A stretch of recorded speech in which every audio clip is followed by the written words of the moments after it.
Good morning, Westeros. And welcome to our Morning Throners podcast. I'm Nelson. I'm Jeff. And I'm Kyle. And we're the fucking Morning Throners. And welcome back to another episode of your favorite Song of Ice and Fire podcast. We are your Morning Throners with Arya 4 on deck. I know we've been saying on deck for like 100 episodes now, but doesn't on deck mean like next up? I think it means like it's coming baseball, up. But like not like about to be right now. Well, like we just announced it, so now it is on deck. So now Like Arya's at the plate right now. No, the intro was at the Danny's on plate. deck. Hold on. The intro was at the plate. The actual content is on deck, and now we're going. But Okay. Yeah, that's fair too. that's not really what I meant. On deck is like we're on it, but on deck in baseball terms, you would be correct. Well, the other thing, I was gonna say is like you get like the turntable. It's on the turntable. It's playing right now. That's on deck. Like, On the deck. Yeah. So I don't know. I think it's a saying for like what's playing. Has to be a new record for fastest we've got off track though. Yeah. No, I'm sure you fucked this a few times. All right, Arya 4. Jeff, quick summary. Arya runs around the Riverlands in search for Beric, meets weird old ladies. Yep, that's pretty much it. Kyle, what were your thoughts of the chapter? It was weird, right? Like it was kind of this whirlwind of events. Like you said, she was running around everywhere. A whole bunch of weird shit happened. Like more hidden cities and like in the treetops. Like this has been. That's pretty cool. Yeah, exactly. Like why would this is like the first glimpse into this for me? Even I guess is Yeah. like why would I have thought that there would be strange hidden cities anywhere? And like this is not something I saw coming. I guess. Just stole it from Star Wars. Yeah, the Ewoks. George is just unoriginal copying from the Ewoks. And Ewoks were on original copying from Tolkien. Well, I'm sure. Nobody's been original since ever. Norse mythology or the Bible. I don't know. I'm not a big fan. I love Arya chapters usually. I'm not a big fan of this chapter. I thought it was strange. A lot of just words, you know. Yeah, it's a weird one. They're kind of all over. I mean, you nailed it with the summary. They literally are just all over the place pretty much. I mean, the main goal is trying to find Beric and Thoros. Yeah. But through the course of that, they literally just go to pretty much anyone nearby who might have seen him. Who these outlaws know. Yeah, and they're just like, hey, do you know who it is? Do you know It's kind of like it's all their safe houses. They're just popping safe house to safe house. And yeah. Like, world hey, building a little bit, right? Like I think if it does anything, I think it tells you kind of a little bit about this group of people. You know, like their strategies, what they're trying to do a little bit more. Yeah, we're learning more about Lem and Greenbeard and Jack P. Lucky and all these guys. Honestly, it was 12 pages of like I need to get something like what's going to happen in this chapter, and I don't know if anything really did. So, all right, well, I feel like there's probably a lot of symbolism that I didn't get. So sorry. Yeah, probably. So let's go. Yeah, let's get into it. Even us in the spoiler section, we're not. This podcast isn't super great with the symbolism stuff. There's like a lot of people on YouTube and stuff who look way more into like symbolism. We're more just like, oh, like this is a straight up reference to something that'll happen in the future. Less we dabble, we get our feet wet, but that's normally not our thing. We definitely dabble in some symbolism. I don't know. Talk for yourself. Symbolism isn't our main thing. I'm basically a symbol myself. All right, so we start at an old knight's house, and again they're asking for Beric's whereabouts. We learn more about this old knight. But he's kind of like flown over the cuckoo's nest. What's the saying? Yeah, he's lost it. One flew over the cuckoo's nest. Yeah. He gone. He can't remember anything. They're asking him like, what's the deal? What's going on? And the only thing that he can remember to say is, I held the bridge against Sir Maynard, red hair and black temper he had, but he could not move me. 6 wounds I took before I killed him. 6. So like anything they ask him, that's all this guy says. So they talk to his maester instead. They're like, yeah, where's Beric? He's like, oh, he died. Yeah, this like reinforces all this Beric stuff, right? Yeah, that's the other side of this chapter is like we get more confirmation, or at least kind of it's like it's really strange that this got around a bunch, and even everybody's telling the same stories, and it's all these guys are even like not denying it. They're actually telling different stories because here, but these are the same stories we heard when Arya, last chapter, or last book or whatever, right? Yeah, exactly. Yeah. Like, I mean, this is the same story is what I'm trying to say. Like these weird tales are consistent. How's that? Yeah. So here they say that the Maester has heard that he got hung by a bunch of Lannisters by the God's Eye, which is the lake near Harrenhal. Nope, Thoros cut him down. But Thoros cut him down, exactly. He was hanging for a bit. And then later, when with the lady that leaves, I think she's the one that says he got stabbed in the eye by Gregor and killed. Doesn't mean you're dead. Yeah, it doesn't. Look at Jack Be Lucky over here. Exactly. So those are the two I think mentions of people in this chapter that are like, oh yeah, Beric's dead. So yeah, they get that news, and the guy's like, okay, cool, he's not dead. I guess it's hard to find. They're just very adamant, like, nah, he's still alive for sure. Yeah, he's like, go ask the lady that leaves then. That's what the maester tells him. And then they're off to point 2. And on the way, they're crossing a bridge, and Gendry's like, I wonder if this is the bridge that old man kept talking about. Tiny little bridge. Yeah. And Tom's like, we'll never know, but we would if we had if he had a singer. Singers are the ones that like basically make sure people know what's going on. Like they're the history book of the land. Yeah. They definitely are what get your tail out there, right? Yep. One good song and we know who Sir Maynard used to be and why he wanted to cross this bridge so bad. Poor old Leicester might be as far famed as a dragon knight if only he'd had a sense to keep a singer. Yeah, it's famed as a dragon. Yeah. So after the old night, they ride for 3 days into knock on a tree, and here comes a ladder. They climb up. Pretty cool deal. I mean, it's cool. Yeah. A little forest, like pretty much a bunch of tree houses connected by rope branches. Yeah, I mean, I feel like we've seen this a lot in Hollywood. Yeah, but it's like harder to like I feel like it's hard to pull off in like a realistic setting, and like so far pretty much most Game of Thrones stuff's like pretty realistic. I mean, it's hard to pull off to like be completely undetected. Invisible. Yeah. They gotta be some pretty big trees, like sturdy trees, tall, dense, like pretty forest, high close up, together. really dense. Yeah. Like I'm just thinking of a scene from Lord of the Rings where they have like a tree that has like spiral staircases going, like that's not like lights built into the trees. That's not what they're going here. This is like a ramshackle, like everyone was in danger. They're like quick up into the trees because they even say like when they're talking to her, she's like, "Autumn's coming. We're not gonna be able to stay here long." So it seems like it's a thing that's like not a permanent settlement. Like we're gonna really? I miss that. I think she mentioned that at some point, I think. I feel like these people were kind of living there like all spring, summer. But you might be right. That you think they just like when the war came, they were like, all right, let's go up. Yeah, the comment about Autumn kind of made me think that they were just like a temporary hideout while the shit was going bad. Saying. We cannot stay here much longer with Autumn on us. Yeah, that makes sense. I mean, I just figure like maybe in winter they have like an underground deal then. Yeah, I don't know. They just become moles in the winter. Hey, you might be right. All right, and so the lady also gives a rumor that Beric is dead. Wait, you guys said this already. Yeah, I think we went over both of them at the same time. But yeah, the first guy says he got hung. He says no. The second, this lady is the one that says he got stabbed in the eye. So who is this lady? We didn't really we said she's like the leader of this little village, but they're calling her Lady of the Leaves. Yeah, and she's just like this like skinny old lady. She's kind of like a druidess, is kind of seems like, right? Like nature, like kind of OSHA-esque. I don't know. She's just a weird old lady to me. I don't know. I mean, like I said, the lady later and everything, like it gives me this kind of vibe. So that's where I'm coming from with that. Yeah, a thick white-haired woman dressed in rough spun. So yeah, I don't know. I think she's just like a lady who's just like living off the land. Exactly, yeah. She's literally just been doing alone her whole life, just with people around her. Yeah, like taking care of people. So when she says the thing about Beric getting his eye cut out, Jack Be Lucky goes on and is like, my father got himself hanged by Lord Piper's bailiff, my brother Wat got sent to the wall, and the Lannisters killed my other brother. An eye is nothing. Well, I think that's why he's Jack Be Lucky, probably, right? Because he only lost his eye and he didn't get killed or sent to the wall. Yeah, and all his family's fucked up. I will say we haven't heard of any Wats on the wall, so keep an eye out. Heard of what? Any Wats. He said his brother Wat got sent to the wall. Oh, okay. All right, so now the next day they come up to a raided place called Sally Dance. Yep. And there's Septon there, and I guess he's the only one like above ground, but there's some moles here at this spot. They end up going underneath the set, but there were one thing I want to mention about the Lady of the Leaves is she mentions that a dozen wolves were running by. Was it that one? I didn't know if did she say 4-legged or 2-legged? She didn't say. Okay. So it's kind of ambiguous. Yeah. Like, is it the pack or is it? But then the Septon says that it was. They said Northmen. the sigil. The Karstarks. Right? I just wanted to mention that because I was curious, like which wolves is she talking about? Because obviously there's that big ass pack, and now there's also however many 600 horses. yeah. Only 600 horses, 300 men.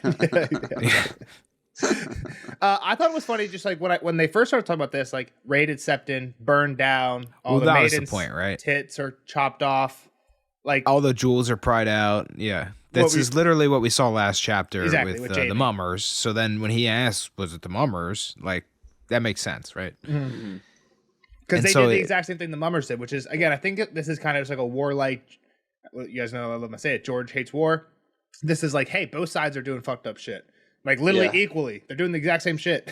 Yeah, I mean, there was a couple of them, too. I mean, even you go back to the old knight, his brother or his sons died fighting on different sides in the Roberts Rebellion, which is obviously a big, like, Civil War deal. And, you wonder how much of that is his fault, though? Because you hear, anytime you hear of a lord who had sons fighting on both sides of the war, it makes me think that he, like, did that on purpose. It might not be the case. They might have like already been hedging his bets. Exactly. They might have already been out in the world when the war kicked off, and they just chose the sides they were already on. You start marrying people off and whatnot. Like the second son is getting married to somebody. Exactly. Right? So they might have already been off. He's an old man, so that's probably more likely. But when I hear stuff like that, it always makes me think like, why don't you go there? You go there. That way, afterwards, we'll be in good favor either way. You know what I mean? Yeah. I mean, I guess you would think that you would be marrying him off to like a hopeful ally, but like if the country literally gets split down the middle and you might have spread your fingers out a little bit, it's a little bit tougher. But yeah.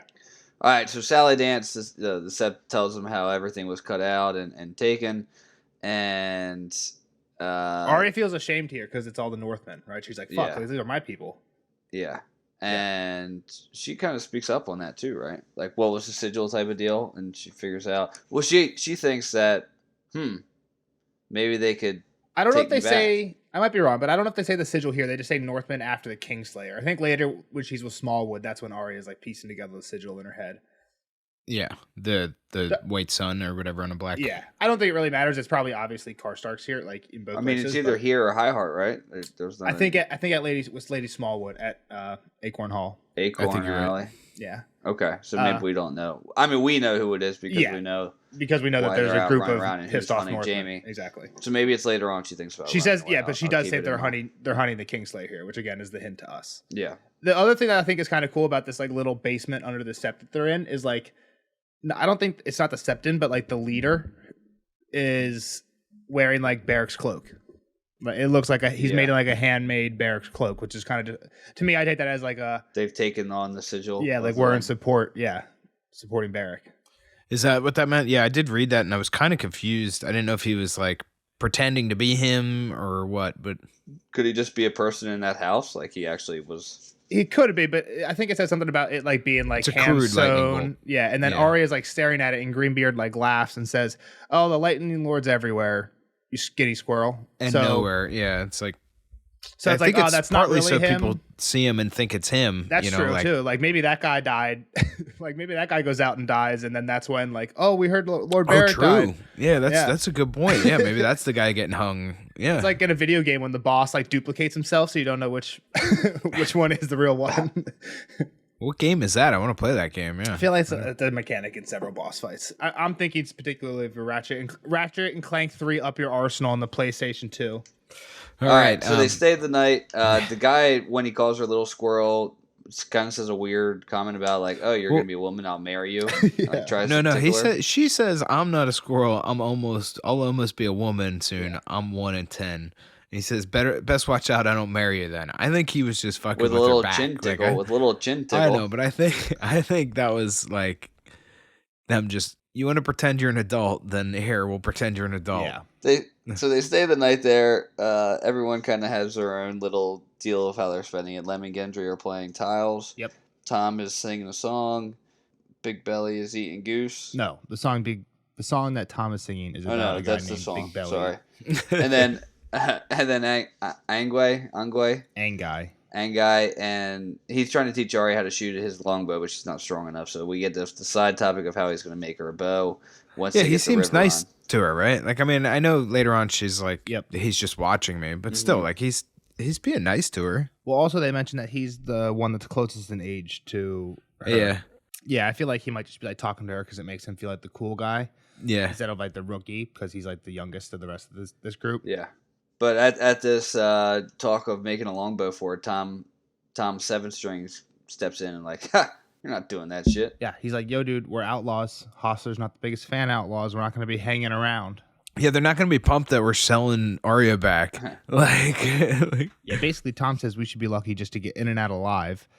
He says Haas was hanging out lives before Anguy was shaving, and he goes on to say that son of his is a man who hates music, and a man who hates music can't be trusted.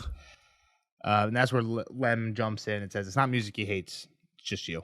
Oh, I wonder why. So then we get the story of why it seems like Ed Muir doesn't like Tom. And again, we don't get too much information here, and I have a link. We don't even really get a name for this song. We just hear that it's about a floppy fish. Basically, what they go back and forth is Lem asks if it was Tom or some other idiot who likes the sound of his own voice who wrote the song. And Tom admits to it, but says he only sang it once. And who says it was about him? It was a song about a fish. And Anguy laughs, saying it was a floppy fish. So that's pretty much all we get about this song. But there's a great clip I found on YouTube of a guy who has written and performed this that I'll post in the Discord for anyone interested. But yeah, this is pretty much all we ever learn about this song. Well, that's what the guy even says. He's like, in the video you're going to post, he said, this is one that has nothing beyond just kind of the lore. Yep. So, yeah. All right. So next, Arya basically just like, I don't care about these stupid songs. But she asked Harwin, she's like, hey, what did they mean when they were talking about ransom? And Harwin's like, yeah, well, that's kind of like how we get money is we just sell back prisoners. It's like kind of our thing. And we need shit. Yeah, we need horses, we need weapons. Not the first time we did this trick. Yeah. Yeah, and hopefully not the last. Yeah, like this is our thing, pretty much. This is how we fund ourselves, right? Like capture both sides, doesn't matter, just ransom them back and making money. Yeah, so Arya's thinking to herself, like, I knew Highborns got ransomed, but like she wonders if Robb will even pay for her. Yeah, like, it's pretty crazy that she thinks of Robb not wanting to pay for her because, like, she's the only one thinking. I mean, I guess not. Like, Kat's like, no, we're getting her back. Like, Kat would obviously pay anything. Like, she's already kind of paid. Obviously, she already did when she released Jaime. Yeah, exactly. But Arya's kind of thinking like a leader-ish deal too. Like, oh, we're not trading for women, like type of thing. Like money. I guess money is the thing. Like the prisoner swap would be. But like, I feel like Arya would be like, no, don't give them back, Jaime. Like, well, yeah. There's a part where she says here, like, and kings are supposed to put the realm before their sisters. Yeah. They're not supposed to. I'm not a famous knight. Like, don't pay for me. Yeah, exactly. So I just thought that was interesting that she kind of had the complete opposite view of Kat, who's like, get him back no matter who we have to trade for it. And Arya is thinking like, I'm probably like a person that's not attached to a person would be. But yeah, she also thinks, well, they want her back after the stuff that she's done. Yeah, she's like, will Kat even want me back after? What'd she do? Kill the guard and kill the guy at the stables? Yeah, killed the stable boy and killed the guard, Harrenhal. I mean, so she's like, what are you talking about? Like you're trying to get home. I guess she's just afraid because she's a murderer now. Yeah, but to get home, everyone in their family has been a part of basically. Bad shit.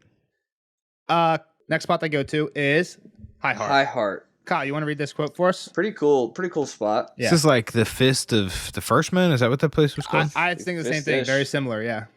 So they go to High Heart, which is a hill so lofty that from atop it, Arya felt as though she could see half the world. Around its brow stood a ring of huge pale stumps, all that remained of a circle of once mighty weirwoods. Arya and Gendry walked around the hill to count them. There were 31, some so wide that she could have used them for a bed. High Heart had been sacred to the children of the forest, Tom Seven Strings told her, and some of their magic lingered here still. No harm can ever come to those that sleep here, the singer said. Arya thought that must be true. The hill was so high and the surrounding land so flat that no enemy could approach unseen. Yep. Okay, here's the map. On the map. I don't have a line drawn, but it's kind of more easy to see, I think. If we just think about Arya was at the end of the Kneeling Man, and now she ends up at Acorn Hall. She just kind of has gone straight south. I drew the line for Jaime. He's kind of gone straight east. So he's going to Maidenpool, right? Yeah. So.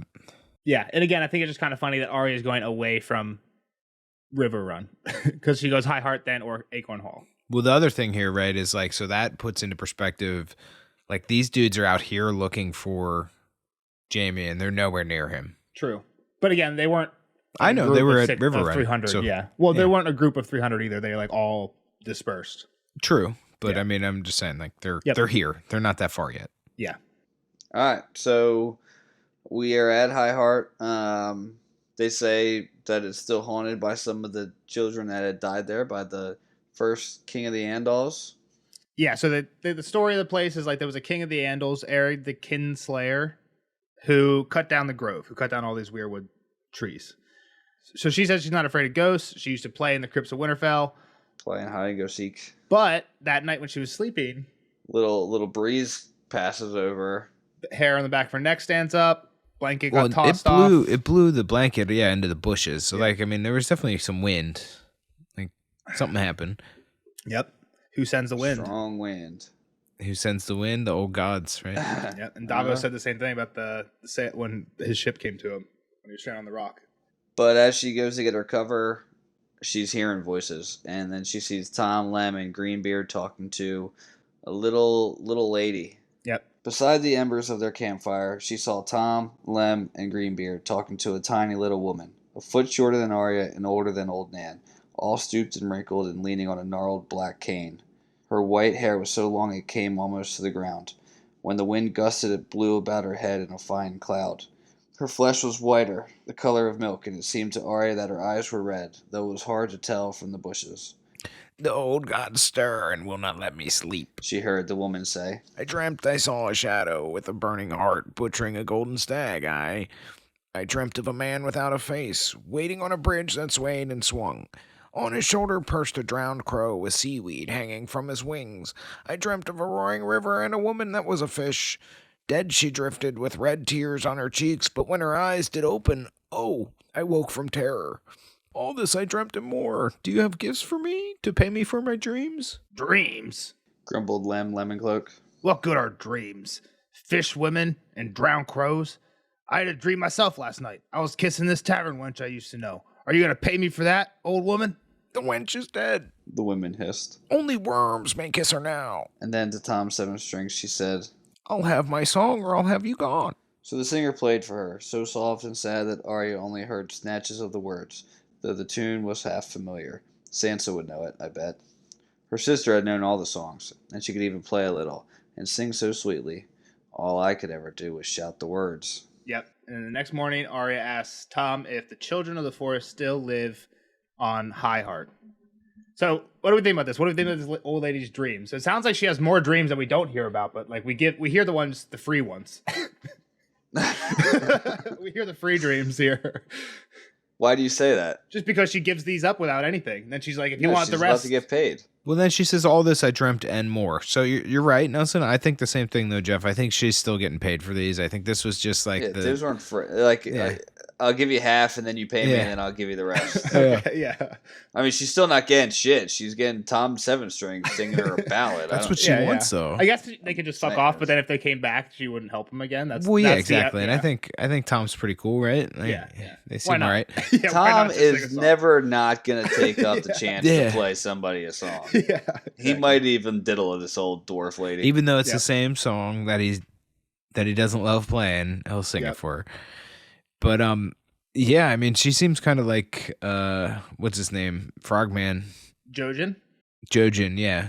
I thought that this was like almost more like a very mini piece of Dany in the House of the house. What is that? Yeah, the House of the Undying. Just like all like the weird visions that she's getting. Different vision, different scene. I don't know. I mean, so down like the hallway. A burning heart, a shadow with a burning heart butchering a golden stag. Would that be like the shadow baby with the burning heart of what's her name, Melisandre, butchering a golden stag, which would be Renly Baratheon, right? Like, wasn't he like Stannis' sigil was the burning heart? That's what I take that one for. Yeah. So like, I mean, like these things kind of seem like they make some sense. Dreamt of a man without a face. I think Dany had a similar vision to that in the House of the Undying. Like she had like a blue-eyed shadow killed a golden stag or something like that. I think is what Dany saw. I don't remember that. I'm not saying that the visions are. Not saying that they're matching up exactly, but it's the same type of thing. Yeah. So what are the next ones here? So a man without a face waiting on a bridge that swayed and swung. So like the only bridge I know of like that is out on the Iron Islands. Okay. But I don't know why that would be this. Or in these trees that they were just in. But I agree that potentially, yeah. On his shoulder perched a drowned crow, so we know what's his name up north. Mormont has a crow, but I don't know how that would make sense with seaweed hanging from his wings. So that would also make sense for the Iron Islands kind of stuff, right? The Kraken stuff. Yep. Drowned by seaweed, yeah, and being drowned in. Yeah. Dreamt of a roaring river and a woman that was a fish. So that's probably Catelyn, but dead she was with red tears on her cheeks. This is probably this is the money one, I'm sure, right? Like, this is probably the one that's like. I think I think they're both pretty interesting. The second two are both interesting, I think. I mean, they're all. I mean, the first one's pretty interesting too, but you have something that you like. We can riddle that one out pretty easily. Yeah, I think the first one's they're all interesting, but I think the first one's the easiest for sure. Yeah. So I know that's kind of why you were staying quiet. So that was that was the point of me like trying to read through them all myself. Yeah. But I don't. Mm-hmm. That's where I could get with the third one. That's cool. Yep. Yeah, we don't got to linger on them. Just something I like to draw your attention to. So thank you for pointing out these weird dreams. I would not have read that. You did need help, Kyle. And just in case you didn't ponder them for a second when you read it by yourself, I kind of make you ponder it for a second here. But yeah, interesting. Now just stepping back from the dreams, just like this character, this like what I think Angai or Tom says is an old dwarf woman. Old dwarf woman. That Arya thinks looks like older than Nan, and Nan's like 80, 90. I mean, she's got red eyes. You mentioned the last chapter too with the symbolism of like white skin, red mouth, like this girl, white. Yeah, for sure. Weirwood red eyes. Symbolism. Yeah, big time. Dwarf lady. I mean, and Arya's first thought is children of the forest, and they say, are the children of the forest they say that the small folk think that this place is haunted by the children of the forest, which means that they're probably thinking the same thing Arya is. It doesn't really make sense to me how a children of the forest would just be like chilling in the middle of like the Riverlands and not have been bothered for however long. We just met a whole group of people that are living in the trees unseen right now. So like, that's true. Yeah, exactly. If these children of the forest have really been here since the beginning, like they could have a whole fucking. And again, there's people that believe Sasquatch is alive in the middle of the woods somewhere, and nobody's seen him yet. Like, and there's TV shows of people hunting them. Well, it makes me think like, is this lady like a Lorax type character? Like, as soon as everybody's gone, she just hops on one of the stumps and disappears into the trees. Yeah, and hops into the weirwood trees. It also, Maybe. I don't just know, in general, like the 31 weirwood stumps are on the top of this hill is also just like. Weirwood are not common trees, especially like in the South. You pretty much have one in every castle. That's it. Like as far as weirwood trees go in the South, if that much. Even sometimes the godswood trees have been cut down. So you're just saying it's weird that they had 31 of them there. The number of like them. This was a sacred place, probably at some point to the first men, or I mean, it was before castles were even there. Yeah, we don't know. Yeah, they're huge trees. Arya said you could use them as a bed. Well, yeah, she's little though. I mean, they're still big ass trees. Still a big tree, twin twice. So pretty much, they're like, no, she wasn't a ghost, right? Like she's always complaining her joints are creaky, and yeah, ghosts don't complain. Yeah. But I don't know. She seems strange, right? Like it's definitely weird. And again, this is something that like Arya's just kind of passing through the Riverlands. I don't think it's much of a spoiler to say like. We don't learn much more about this character throughout like the book series, and this is something that like fans speculate a lot about. Is like this character, who this woman is. Okay. Yeah, like who, what, is she have any relation? Dang, I was kind of hoping to hear more about her. So I'm not saying we don't hear anything more about her, but I think I'm fair to say we don't get a lot of revelations. Yeah. So they also mentioned now that they do have the scent of Beric, and they should be on him soon. Yep. Yeah, which kind of implies that they got more from her, right? Exactly. Yep.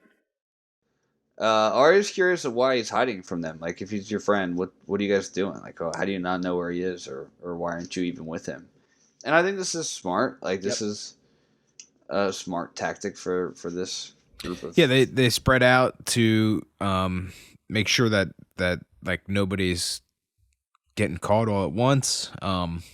It's a lot easier to kind of smaller numbers to disappear, I guess. Yeah, that's what I was going to say. It's a lot easier to hide and sink back into the landscape when there's only a few of you. I think it's an interesting like kind of reason that they have to do this guerrilla warfare, essentially, right? Well, he also says like we don't have the resources to like feed everyone. Like if we were all together, there could be like 1,000 of us at this point. Like we're not funded by a king. We don't have like supply lines coming from any castle. We're literally just like living off the land. Like we wouldn't have the resources to be in groups that big. So we have to be in small groups. We just can't. Yeah, that's true. Yeah. And then I think the best part is they don't know their whereabouts, so they don't have to lie, or give up info because they don't have info. I feel like that was in a movie. That was definitely used in a movie. Like. I forget. I'm just totally spitballing, but it's probably used in real life too, where like you just don't tell most of the people where the commander is. That way, I remember in Forrest Gump when they first show up, he like They like salute Yeah, Lieutenant Dan. don't Like, don't put your salute hand me. down. Put your hand down. Yeah, just like in case anyone's watching. Yeah, we don't want to know who's in charge. It's similar to that. And Yeah. then they're like, yeah, we just so that If the other example comes to me, I'll say it. But and when Harwin's explaining this, he says like, if we get put to the question, do you know what that means? Tickling. And yeah, Arya kind of gives her a little bit of her backstory. Yeah. She gave some of it, but not all the bad stuff. Here, she's giving some of the bad stuff. We got captured. Hot Pie and Gendry suck. And yeah, they were tickling people. It wasn't good. She remembers all the questions. And again, like here, if you're Harwin, not even Harwin, just like the group of like outlaws, you have to feel, I'd feel kind of guilty, right? Because she goes through these questions. Is there gold hidden in the village? I think they definitely do feel guilty. Yeah. Where's Beric? Because it's a lot of the questions are about Beric. Like, yeah, it's almost like as if Beric, if he wasn't doing his thing, would these people be treated as bad? And I think they would be, but you'd still feel guilty. You'd still feel guilty.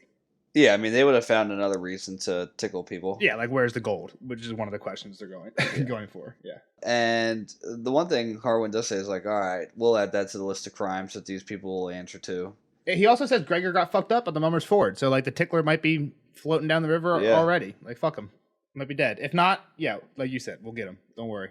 I thought it was also interesting that they thought like really us going out to get Gregor for his crimes was the start of this war, and now that's going to be Beric's like, finishing his mission. He's not. He won't stop until that's been complete. And he this is where we see kind of like I said earlier. This is more. The group is nice to Arya, right? Like they're talking to her. They're like you said, they feel bad for her plight. They like are trying to do the right thing, it seems, but they're also trying to do what they have to do. She's like pretty much coexisting with her. Yeah, she's coexisting with them pretty well too. Yeah, yeah, and she understands. I think overall, like what her position is here, right? Like, I think Harwin helps a lot, right? Like she literally like somebody from her childhood who she's known her whole life is part of them. You know what I mean? That helps exactly. Her, for sure. Get along. Definitely helps. All right, so the next ride is a long ride to Acorn Alley. Last stop, Acorn Hall. Acorn Hall. Acorn Alley does sound cool. Why did I put Alley? I like the name Acorn Alley just for clarity, just so everybody knows. Alliteration. We can call it Acorn Alley from going on. It can be our nickname, just so everybody knows it's actually. I don't even know why I would put that. I was a little sleepy reading. Before we get into it, this is Lady Smallwood. Mm-hmm. And we've heard Well, hang on. Before you even get into that, though, the Tickler was one of Arya's names on her list. So if he's dead, then she would have to get to cross him off. She needs to collect the dog tags, though. I'm pretty sure Raph and Polliver, who the other two people she mentions there, are also on her list. Polliver and the Sweetling, I think. Raph the Sweetling, yep. Raph the Sweetling. Okay, then yes. So, So what we were saying about Acorn Hall is the seat of House Smallwood. We hear Lady Smallwood's like a pretty big character through the rest of the chapter, but we know a Smallwood already. Kyle, trivia. Who's the Smallwood we know? Isn't there a lady up north? Not a lady. There is a man up north. North. Mm-hmm. Very north. Very north. Is it? Yeah, I mean, obviously north gets right now. Obviously, he's above the wall. I don't know who it is. Thorin Smallwood is like Thorin, top 3 in the in the Night's Watch. Like him, Otten Withers. I think Otten Withers is actually dead, and so is Malador Locke from the last Sand chapter. So Thorin might be like number 2. He was there. He was the one that wanted to attack. He's like, let's go fucking get him in the frost. Okay. Yeah. So this is his. I looked up the family tree. The family tree shows like Lady Smallwood, her husband, and then her 2 daughter and son, and then Thorin. So we're not sure how they're related, but it doesn't seem like brother or son to. Yeah, okay. So. All right. So Angai is riding with Arya. This is where she thinks like, oh, he's just watching me, but she's kind of watching them too. Yeah, she's like, Syrio taught me how to watch. Yeah, I'm learning. She says that, but like, she's not really like, what did she observe? I don't know. She didn't. She's learning probably their routines and how they watch and where they're going. Like, I mean, I think she's learning she's probably learning the calls to get into these neighborhoods. If she is learning. She didn't say what she's learning. She hasn't said what she's learning. Well, I mean, like I said, she's learning these horn blasts to get into these neighborhoods. She's learning like these weird people are around. Like she's seeing stuff. Yeah. All right. So Lady Smallwood had found out. They just get there, right? And somehow someone let it slip that she was highborn. Arya. Yes. So she while we're on it, they don't say what highborn she is, but somebody gives a huge hint towards the very end of the chapter that I think by the end, Lady Smallwood has to know like exactly who she is. or one of two. Basically, when she comes in dirty with Gendry and they're yelling at Gendry, like, what are you doing fucking with the little girl? Harwin's like, nah, she always did that at Winterfell. So she's a highborn from Winterfell. Like, that is true. You're one of two people. Yeah. It's funny. I didn't even catch that though. I mean, maybe I didn't think that. Maybe, do we know Smallwood? Do we know that the lady was there with him at that time? Yeah, I think she was, because she said, I think she takes her up into the room later. But so they make her get a bath. She doesn't really care for it. Definitely does not care for it. Yeah. Yeah, I mean, she's whatever. She likes being. She doesn't like their stinky sweet smells, and they're rubbing her down. But they made her just like a girl too, so they gave her a nice kind of acorn dress. Yeah, light green gown with acorns embroidered all over the bodice and more bordering the hem. Yeah, she was not happy about it. She thought it was an ugly dress. Yeah, I mean, it sounds pretty fucking ugly. Yeah. But they start talking about what she likes to do as like a kid, and like if only this lady knew that she's been like running for her life for the past year, like killing people. Well, that's what the needlework, right? Yeah, like, exactly. That's obviously the whole point. Like, oh, you really like to sew? Like, I've always found it restful. Arya's like, not the way I do it. And she's like, well, anything you do is as long as you're doing it as best as you can. It can be considered a prayer. That's what my aunt says. And we heard that her aunt is like off serving in Old Town. That's where her daughter has been sent to, because apparently it's going to be safer, because that's not where the war is really happening. So that's why Arya gets to wear all her daughter's clothes, because her daughter's off in a safe place and won't be back till after the war. She's like, we would keep you here, but we don't have enough men to protect you. So I'm sorry, but you wouldn't be safe here either. So they eat dinner. She tells them that Beric was there a fortnight ago. Thoros showed up tending sheep. Yeah. Well, when she first shows up in the dining hall, Gendry laughs so hard he spits wine out of his nose, because he's never seen Arya dressed like a girl before. That is funny. He kind of starts flirting with her a little bit later on, though. For sure. Does. Yeah, definitely. So Thoros shows up with sheep. They start making fun of him. Yeah. Tom's like, oh, I'm going to make a song about that. That'll be great. He's like, yeah, Thoros says because he's a priest, he knows how to tend the flock. And this is when Smallwood just like rips into Tom. And well, also when they were riding up, Anguy told Arya that Tom and Lady Smallwood had a thing at some point in the past. Well, and Tom's had a thing with everybody. That's what we kind of find out. Yeah. So he's like, oh yeah, we should make a song of it. And I think it's funny. She says, yeah, maybe somebody who doesn't rhyme carry on with Dondarrion. And then she's like, yeah, or someone who doesn't play this song, oh, lay my sweet lass down in the grass to all the milkmaids in the Shire and leave two of them with big bellies. And Tom's like, it was let me drink your beauty, and all the milkmaids liked to hear it, and so did a certain highborn lady, if I recall. And then he's like, I played it, please. You can't blame me.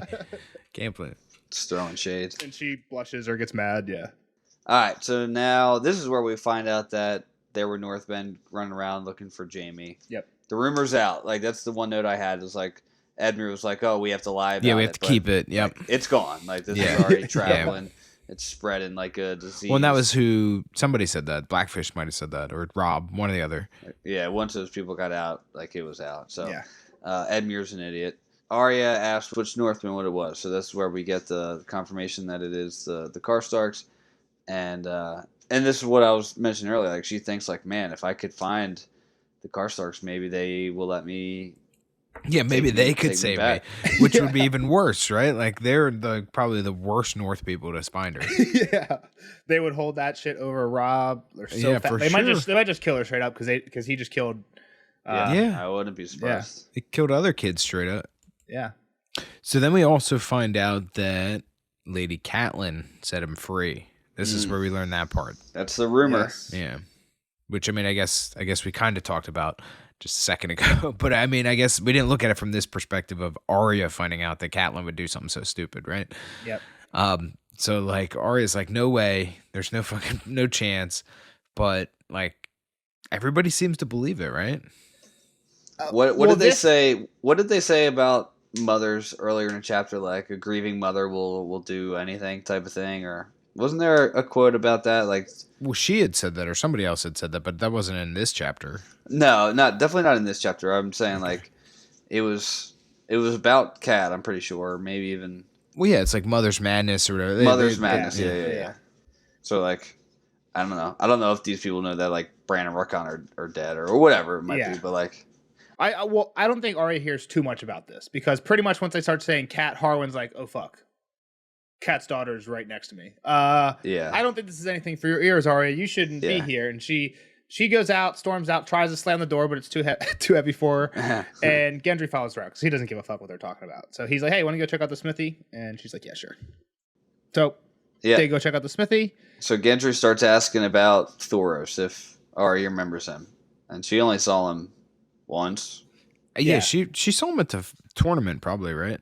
I don't know if she actually went to the tournament. Sansa did, but I think she was like just geeked up to do Syrio stuff and like chase cats or something. Okay. So I'm not sure if she was actually there, but she says that she like remembers him vaguely. Like, I think I know who he was, but I don't really talk to him. He was like really colorful. And Gendry's like, yeah, I kind of know him. Like, he would come by the shop a decent amount because he always needed new swords because he kept burning sword every other week.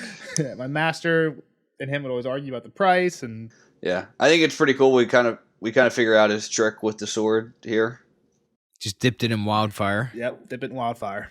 So I mean, somebody, maybe one of you said that before, but now I think now we're seeing like kind of, he didn't get a good sword. He just used a cheap ass sword, and he just did it to scare people. That was the whole point of it. Arya was like, well, shit, I want a flaming sword.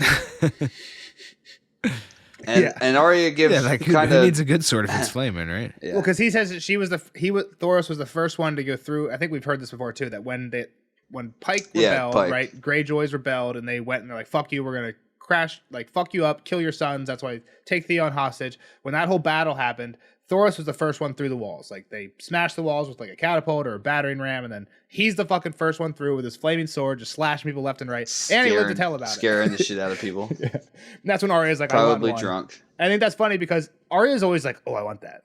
Like, when Angai's shooting his bow, she's like, well, I wish I had a bow. She's like, immediately, and then she couldn't even use it. So, all right, so Arya then gives Gendry like an option for what to do with the rest of his life, and she's like, "Oh, well, you can make swords again. You can make them for Robb."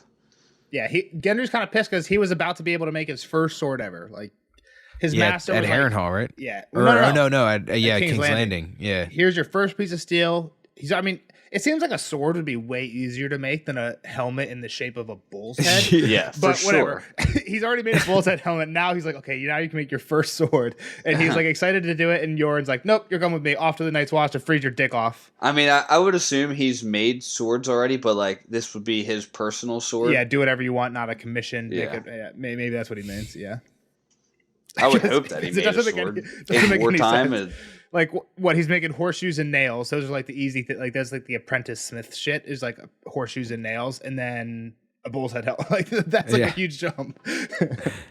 There's a thing online, draw the rest of the fucking owl. It's like 4 steps to draw an owl. It's like start with a circle, then 2 more circles for eyes, some 2 triangles for ears, and then 4th step is just draw the rest of the fucking owl. It's like a perfect.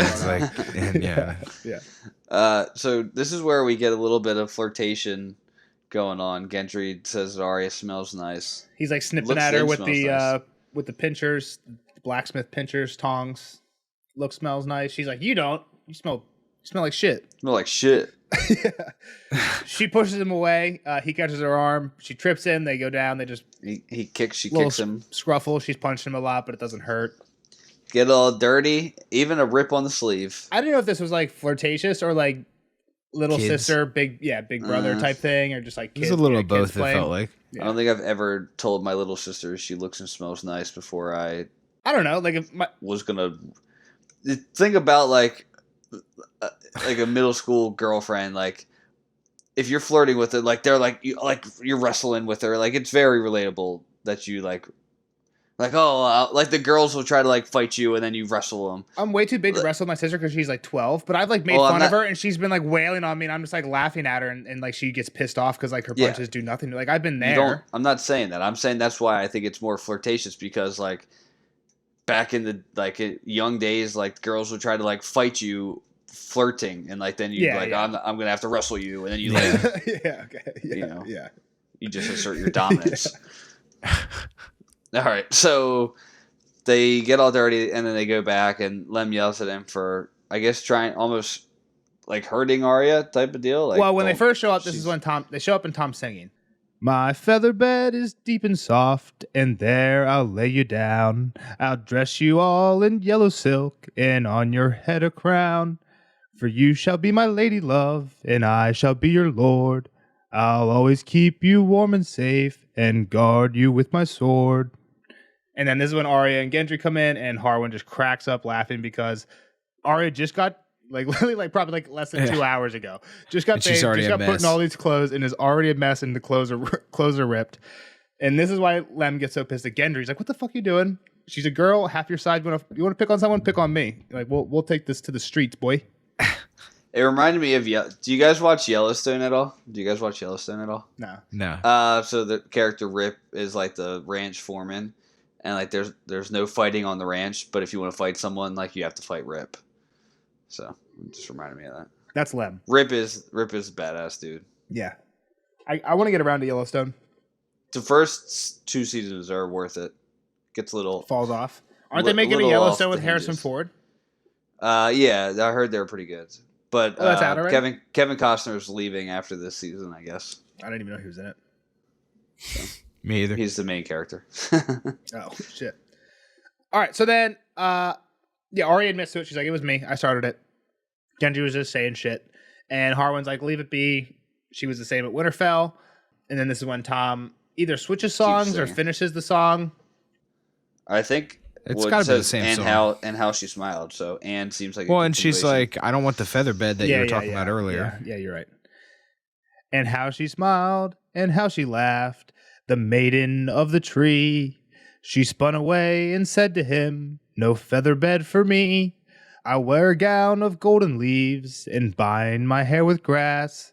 But you can be my forest love and me your forest lass." There we go. Is that a song about the Lady of the Leaves? I mean, we don't know much about the Lady of the Leaves, but it kind of sounds like it. Yeah, like a lady wearing leaves.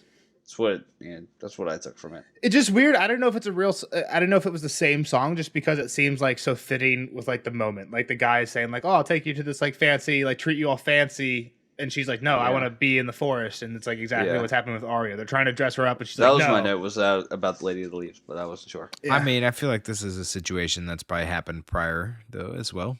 This isn't the only time this kind of thing has happened. Yeah, just like the Arya like type person. Yeah. Yep. Yeah. So Smallwood takes her back up to get showered and dressed again. Gets put in even worse dress this time, even more delicate. But the only good thing about this is she can't wear it tomorrow, because tomorrow they're setting off again. So when they go to set off, little baby pearls, like what a dress for Arya, right? Yeah. So when they set off, she gets to wear pants again, pants and a tunic, just boys' clothes. Yeah, she's wearing the son's things, but he's dead.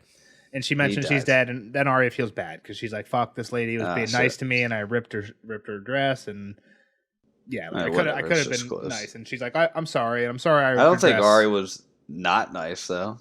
Yeah, but she could have taken more care of things. Yeah, if you get a loner dress, you don't go rough house. Yeah, you don't go play Fumble Rumble. Yeah, she's a kid. She's a kid. All right, Kyle, what'd you think? Again, I wasn't a huge fan of this chapter. Yeah, no, I agree. She said that, "I'm sorry I tore the dress. It was pretty." So she lied to her, kind of, right? Like, or at least she kind of understood that you need to be nice to people. Yeah, maybe she was just giving her lady compliments. Yeah, a little bit of lip service, but then she says back to her, "Yes, child, and so are you.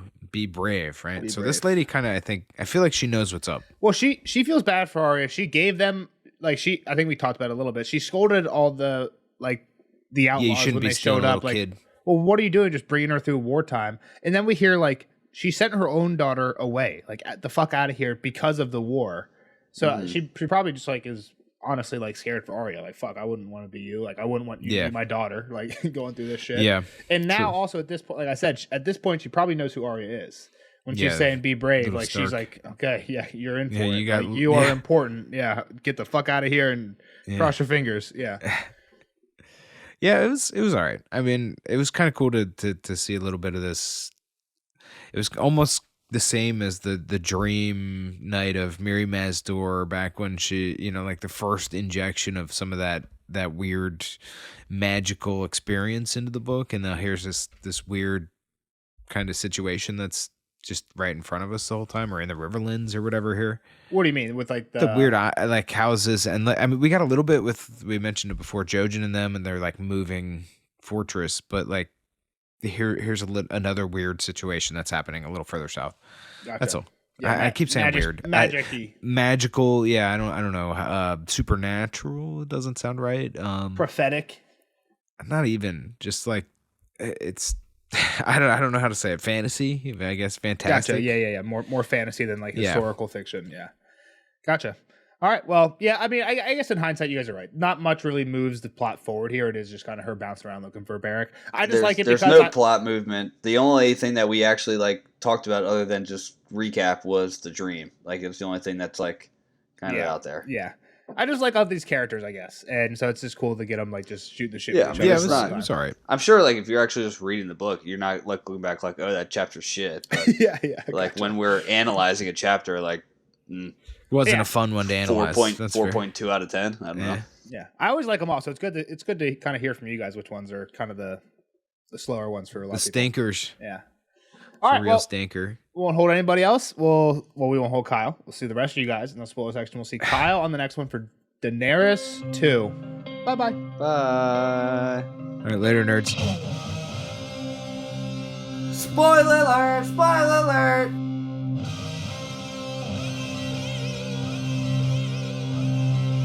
Spoiler alert! Spoiler alert! Bye, Kyle. See you later. Thanks for hanging out with us.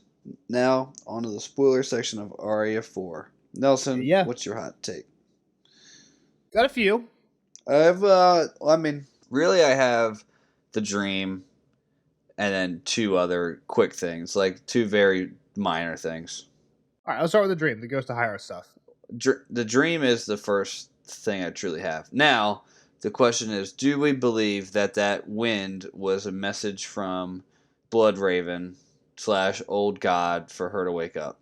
I didn't think about that. Kyle brought it up, but it's a good point because I was all over earlier about Osha being able to hear the language from the wind, so it would make sense. It does take a pretty strong wind to blow a blanket off, but they are also on top of like a plateau where like you would expect a lot of wind. But yeah, I mean, I think it's a good. I don't think there's a yes no. There's a true answer. Definitely interesting though, right? And they do come back here. Arya talks to this lady. I don't know if it's ever said in the books anywhere, but the fans refer to this woman as the Ghost of High Heart. That's like what, if you like want to look up a theory about this lady, you're going to Google the Ghost of High Heart type stuff. So that's what I'll call her. And this is really in the show. It's Melisandre just looking into Arya's eyes. It's kind of this never happens, and I guess that the Melisandre talking to Arya thing kind of replaces this type. They kind of forgot, and they didn't have the budget to go to High Heart. Because you're right. Because the next time she comes back here, the Ghost of High Heart's like, "Oh, I see death in your future," and is almost like afraid, like doesn't want to talk to Arya. It's like, "Fuck, get the fuck out of here." Yeah. What she says to Arya is, "I gorged on grief enough at Summerhall," which is where we do kind of find out a little bit of who this lady is. Do you know what Summerhall is? It's actually a really big thing in the fandom. Is Summerhall where Egg was gonna light it up? Yeah. So this is where Egg, and Dunk both died. A lot of people think that. So, without letting me get too far off on a Dunk tangent here, the whole thing at the end of the first Hedge Knight where he's like, "How can my foot be worth a prince's life?" Yeah. Right. And then what we get in the World of Ice and Fire, which is like the history, not the Fire and Blood, but the first like coffee table, the big picture history book. The only thing we get about Summerhall, and George did this thing where in the book it says like, "Oh, we have some writings about Summerhall, but they were burned up in a fire, so this is the only fragment we have," and it's like a picture of a fragment that we don't see the whole thing. Yeah. It's like, if not for the valor of the Lord Commander, the life of the Queen and their son would have, like that. That's all we get. So pretty much what we know is Dunk somehow saved the wife, Aerys' wife, and Aerys Rhaegar. or Egg? Aerys, because he became king. He saved the kid, which was I guess you're right. She wasn't queen at that point. Rhaella is Aerys' wife, Rhaegar's mom, and Dunk saves her. Wait, who is Egg's wife? Egg's wife is Betha Blackwood. So why did he save Betha Blackwood? It sounds like he saved... I'm not sure if she lived or died at Summerhall. The point, though, is Rhaegar was born at Summerhall. Like the night when Egg blew everything up and like everyone died, Rhaegar was born. Rhaegar and his mom didn't die. They lived because of Dunk. Dunk saved Rhaegar and his mom. Rhaegar's was being born at Summerhall. So that's why Rhaegar thought he was the prince who was promised. Born amidst salt and smoke. He thought like Summerhall burning, that's when he was born. That's the thing. Anyway, so Dunk says, how can my foot be worth a prince's life? People think that he's going to like hold a door with his foot and let people get out. And that's also a Dunk Hodor parallel. That's because people think Dunk might be Hodor's ancestor. I mean, how is this knight that's supposed to father no children just having lineage across from the north to the Sapphire Islands? He could have had all those children before he joined the Kingsguard, meaning he never forced oath. Anyway, the only reason we're talking about that, and I did get too far off on a Dunk tangent there, but the only reason we're talking about that is because the Ghost of High Heart says she gorged on grief at Summerhall. And I'm pretty sure what we know of the Ghost of High Heart is she was really good friends of Jenny of Old Town. Jenny of Old Stones, who was Egg's son, Duncan. So Egg had a son who was named Duncan the Small, or Duncan Prince of Dragonflies. And he was the first son. He was supposed to be the king afterwards. But but Egg says you have to marry this person. And he's like, no, I want to marry Jenny of Old Stones, who's like a nobody. And he's like, no, you can't. Like, I need this alliance. You have to do this. And he's like, no, I want to marry her. And Egg's like, well, if you do that, he's like, I married for love. Egg did. So I'm not going to make you not marry for love. But you don't get to be king if you marry her. And he's like, fuck it, I don't want it. And Sir Duncan the Small, Prince of Dragonflies, marries Jenny of Old Stones. I think they get married. They're at least together. And he says, fuck the kingship. And then they both die at Summerhall. And I'm pretty sure the Ghost of High Heart was like Jenny of Old Stones, a really good friend of Jenny of Old Stones. To the point where a lot of the prophecy Rhaegar hears, like Rhaegar hears, it might be somebody hears a prophecy, either Aerys or Rhaegar, about the prince that was promised will come from your line. And I think that prophecy comes from the Ghost of High Heart.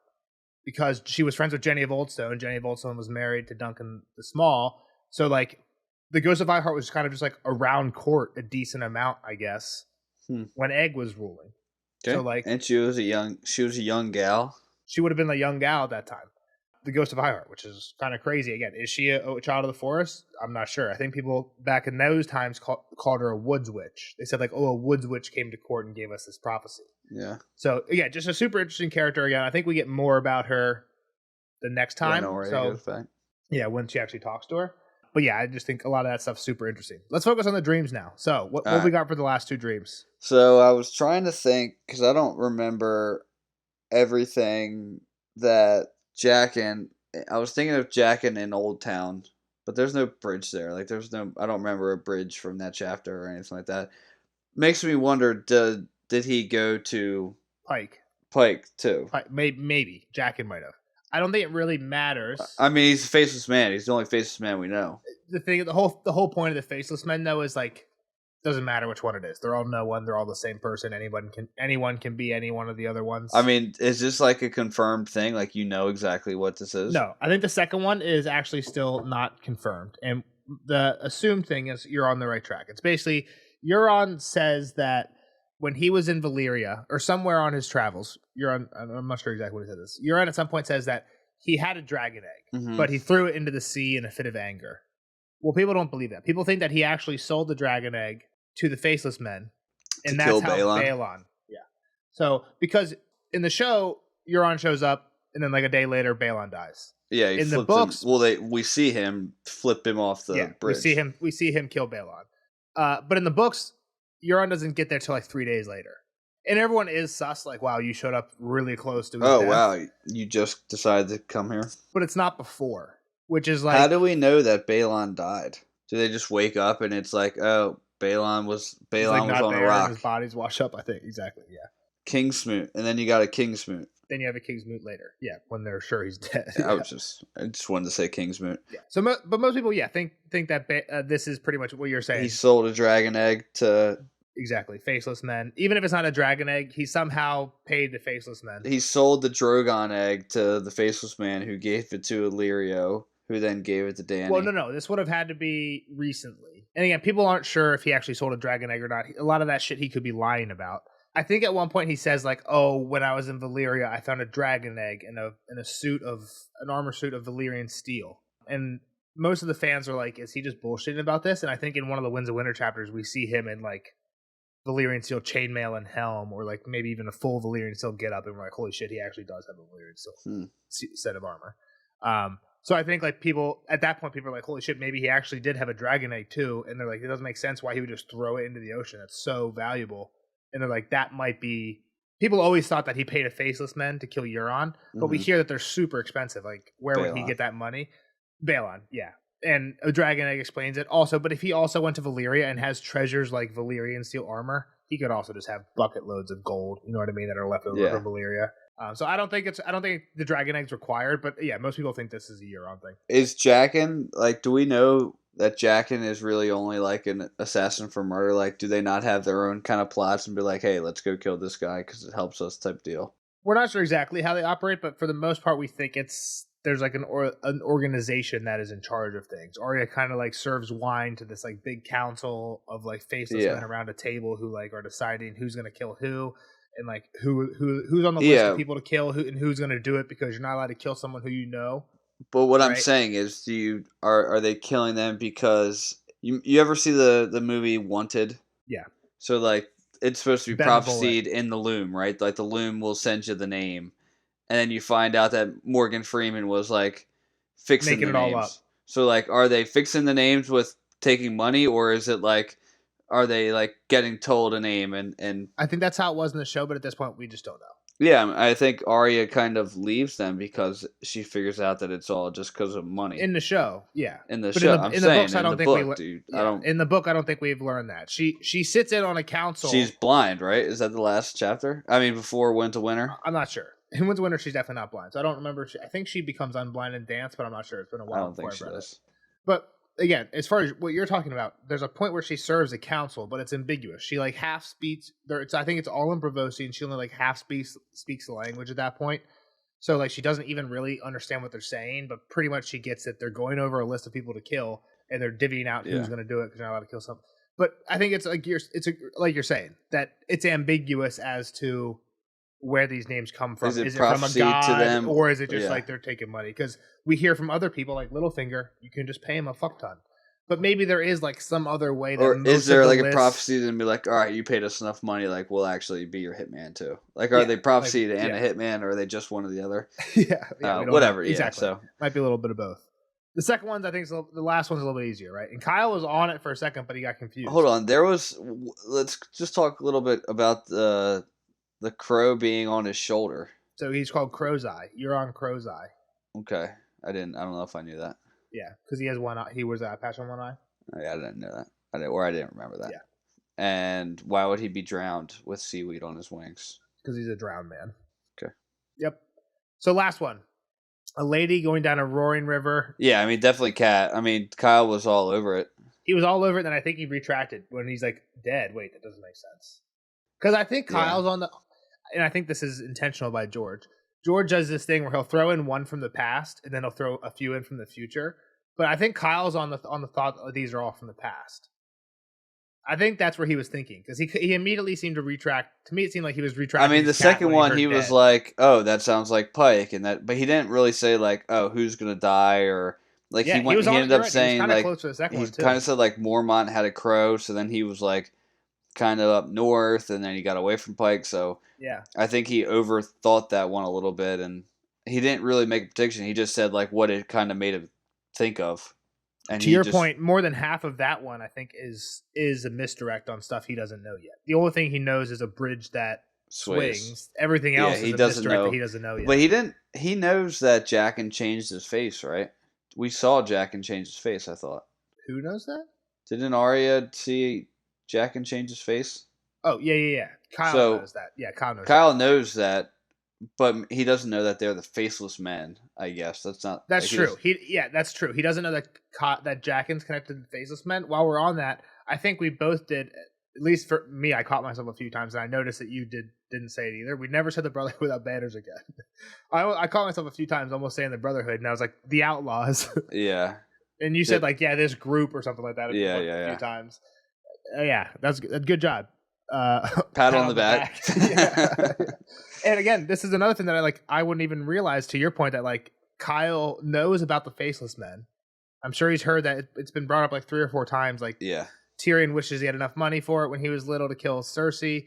Littlefinger says something about it, and then we know Jaqen. But yeah, I don't think he's like put the pieces of the puzzle together. That is a faceless man, right? So yeah, so Cat dead, red tears. Because when she in the book, she actually claws her face, gashes in her face with her nails when they killed Robb, which makes her even more horrifying when Brienne sees her, because she actually has like holes in her cheeks from where her nails gouged out of her face. Wow. Yeah. And then, so that's what the red tears are. And then she comes alive. Beric sacrifices himself to bring her back, and she becomes the crazy villain. Yes. I don't know if you would call her a villain or not. Vengeance. She's vengeance. Yeah, dead set on vengeance. I'm vengeance.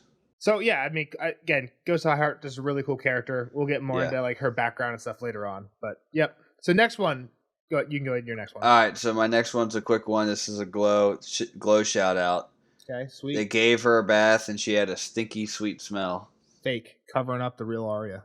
Yeah, I mean, just everything, like putting her in the dress. It just reminded me of like that's not me type stuff. Yeah, my next one's around that is needlework.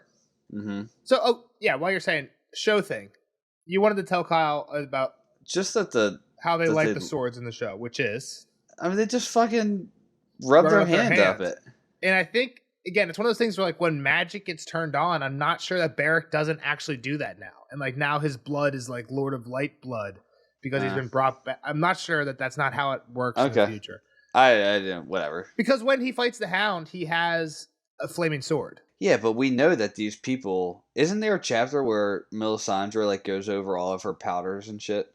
Yes. So like we know that she... Hold on. You're saying Thoros we knows know how to make wildfire. He has some tricks. Like he at least has a... Like it might only take like a drop of wildfire to like then light up the whole thing. So, isn't it kind of stupid? Like, I don't actually believe that it's wildfire. Wouldn't it spread and, like, kill him? And isn't it super hot? It would melt the steel? It would be green. Well, it does damage the steel, which is why I need to buy new swords. No, but wouldn't it, like, melt the steel? It's confusing on how that would work. Especially because it would be green, right? Like, we've never heard it being green fire before if it's wildfire. That's the biggest thing for me. But the reason I think it's not wildfire when it's with the Hound is just because, like, where would they get wildfire? Unless, to your point, Thoros somehow knows how to make it, which isn't I don't think is super far fetched.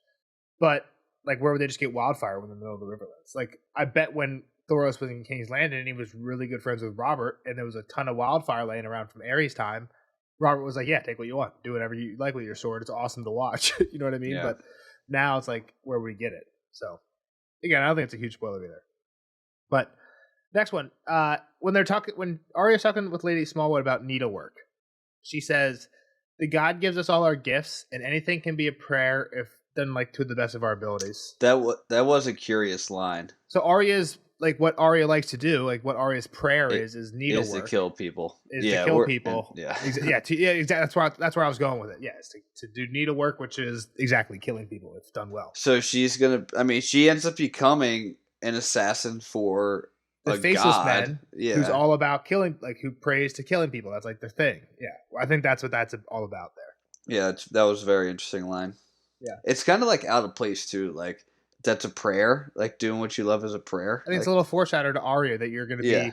Oh, the thing you like doing is like killing and fighting. You're going to be praying to a god who's that's their thing.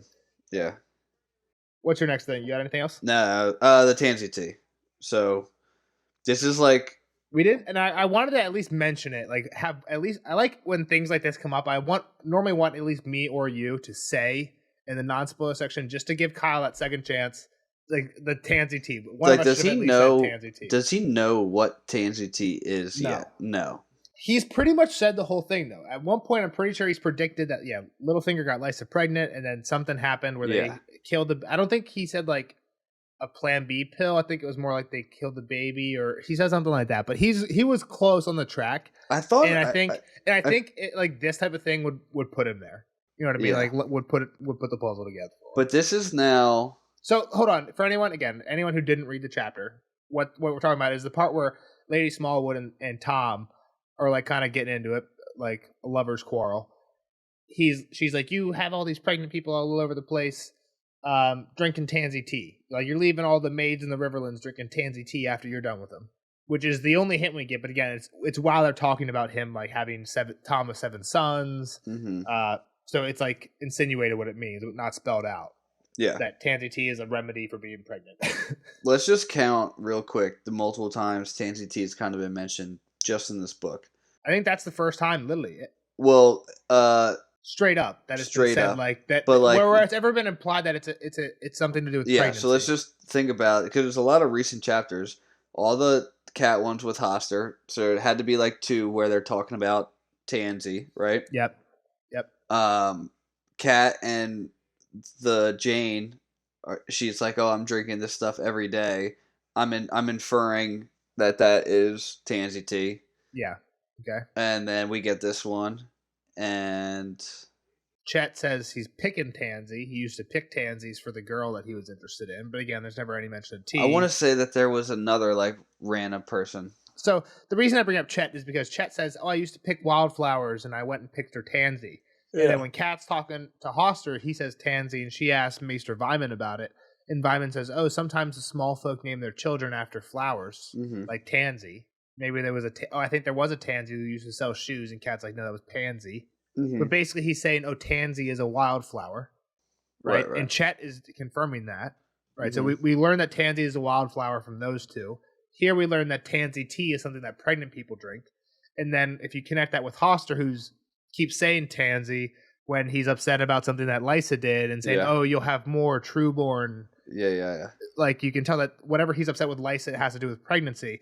Those are like, I think that those are and it's crazy. Like, it's obviously been a huge part of the plan, though. Like, the whole Lysa and Littlefinger deal is an original thought, I'm sure. So yeah, like, if you're going those threads, that's even further you could back. Say he's been sitting on this for 1,500 pages or whatever you want to say.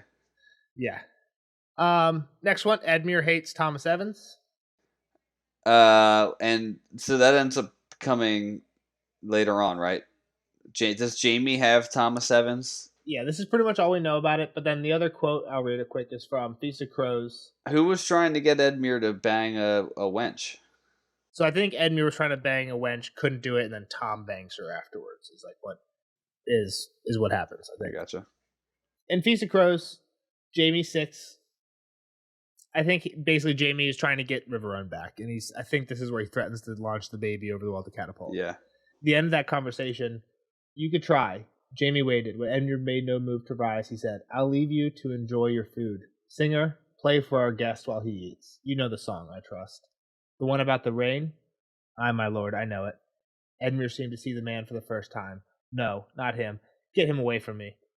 Why, it's just a song, said Jamie. You cannot have that bad a voice. So that's when it's Tom. So he's basically shitting on Edmure and then brings in Tom, who, again, like, you don't think, like, in light of things, him getting his baby. Why does Tom end up with Jamie? Just because he leaves? Does he leave the Brotherhood? Just because, no, he's just a singer, and he just strolls into town being like Mance says, a singer's welcome anywhere. You can just join any group. Yeah, but he's like serving a purpose right now. Like he's doing recon, I think, for the Brotherhood on the Lannisters. But it's just like, hey, I can sing just like for shows you. Up exactly like Mance says, a singer's welcome anywhere. I think it's a little bit weird that, like, with everything Edmure has going on, you know what I mean? Like, his baby is about to be threatened to be catapulted. That he's upset about a guy who got a girl instead of him a couple years, you know what I mean? Like, who would really care about that in compared to the situation? But I mean, if that song went around his castle and like everybody's calling him Floppy Fish, and if like Tom actually was the one who like got with the girl afterwards too, I think that adds a little sting to it. But like, I think it's just like a little bit of adds insult to insult. Yeah, for sure. Last thing, I didn't actually think anything of this until I was looking up this last song that Tom sings. Mm-hmm. Is it 2 songs or 1? What do you think? So I was wondering if it was any of the songs that Tom had mentioned earlier. Lay Me Down in the Grass or Drink My Beauty or whatever. Drink My Beauty, yeah. But what I found actually was people theorizing that this is a Rhaegar Lyanna song.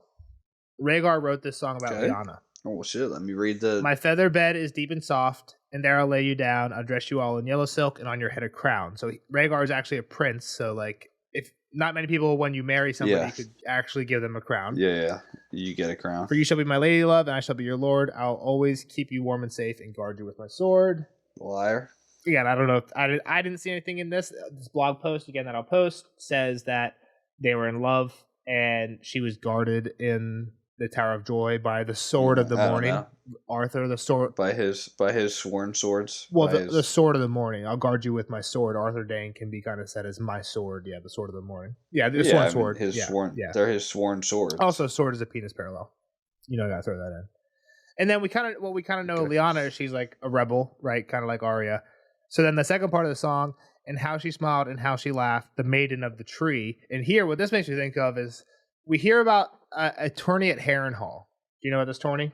You have to know a little bit about this tourney. Yeah, this is where he throws her favor instead of Martell, right? Yes, but a bunch of stuff happens at this tourney. People dance with the Shara Dane, and Barristan's jealous. Hallen. Hallen shows up, gets bullied by a bunch of squires. Lyanna steps in and says, leave him alone. And then a knight shows up, a mystery knight shows up at the tournament, the Knight of the Laughing Tree. And in a booming voice, he calls out that he wants to fight the knights, the three knights that these three squires, who they're squiring for, right? There's three squires that picked on Halland.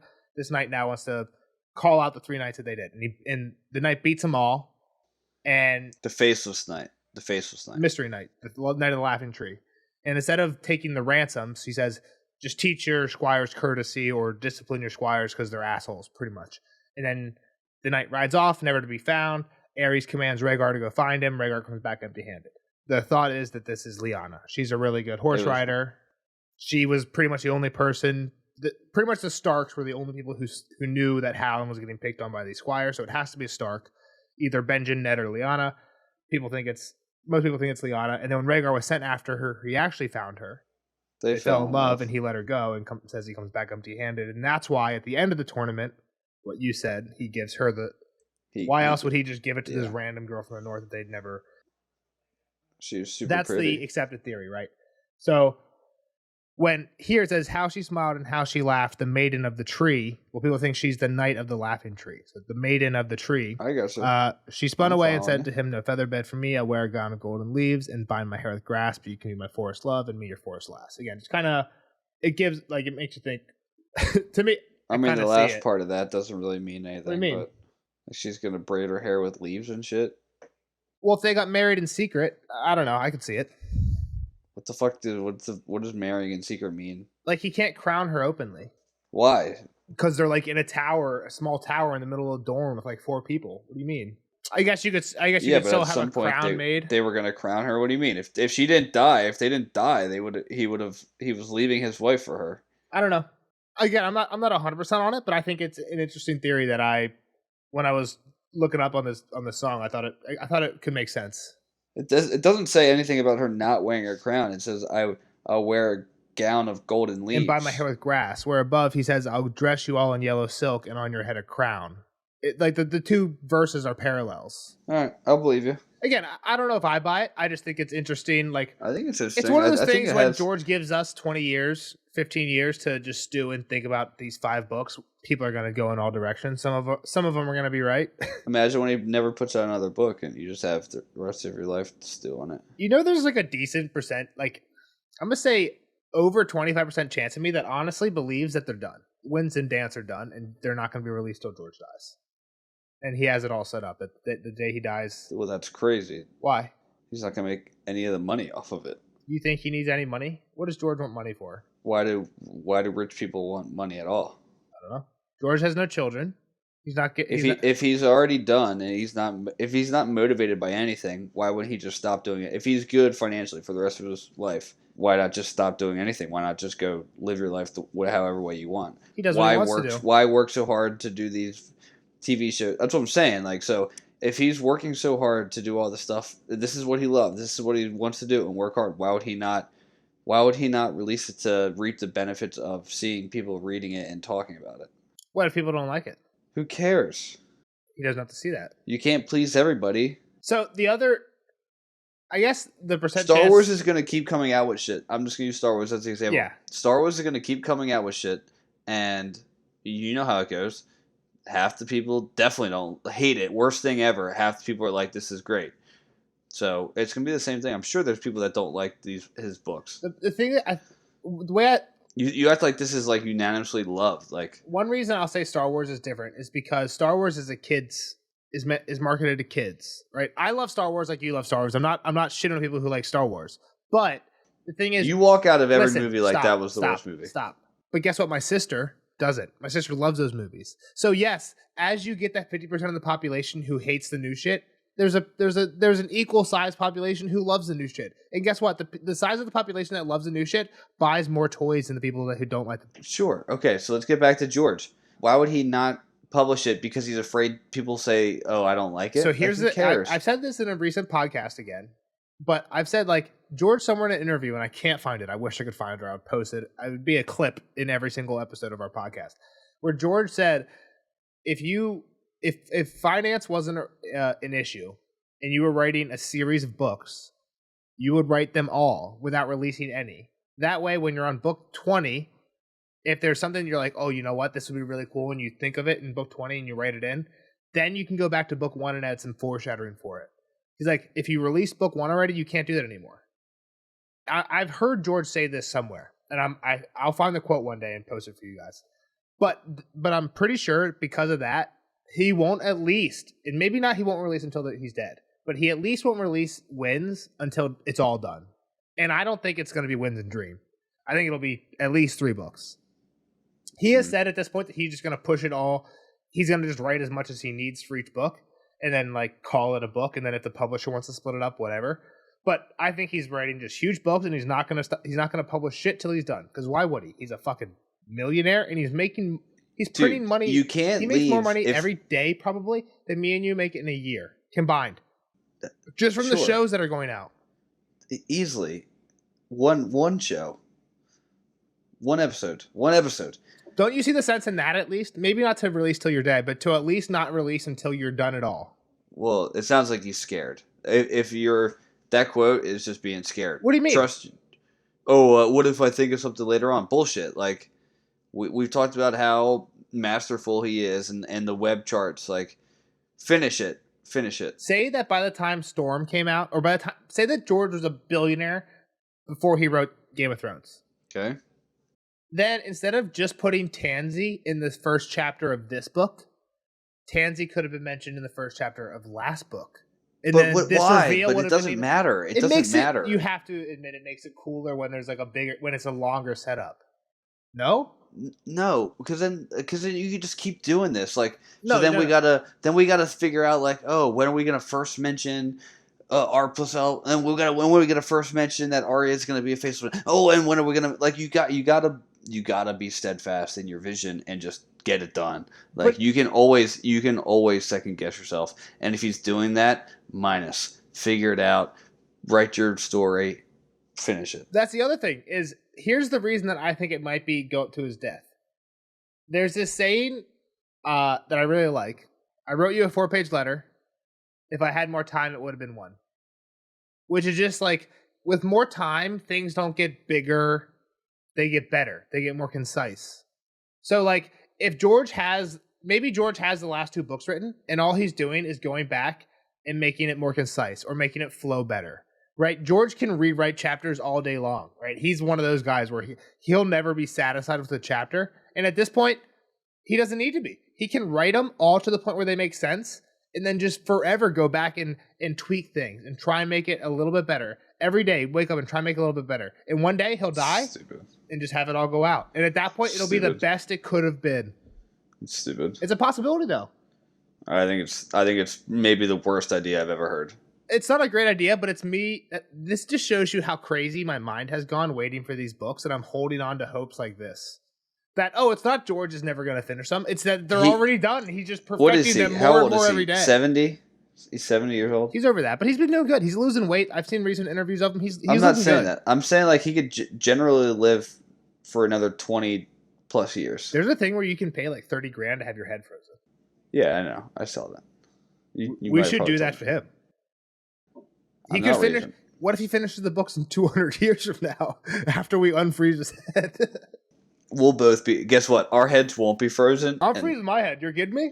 No, you can donate 30 grand to freeze. I'm freezing my head, and I'm telling him to unfreeze it the day that George finishes wins winner. You're being stupid. All right, we're going way too long. I'm signing off. Let me make sure I didn't have any extra more points. No, that was the last I had. All right, we'll see you guys in the next one. Thanks for listening. Wow. Like, subscribe. Goodbye. Bye-bye.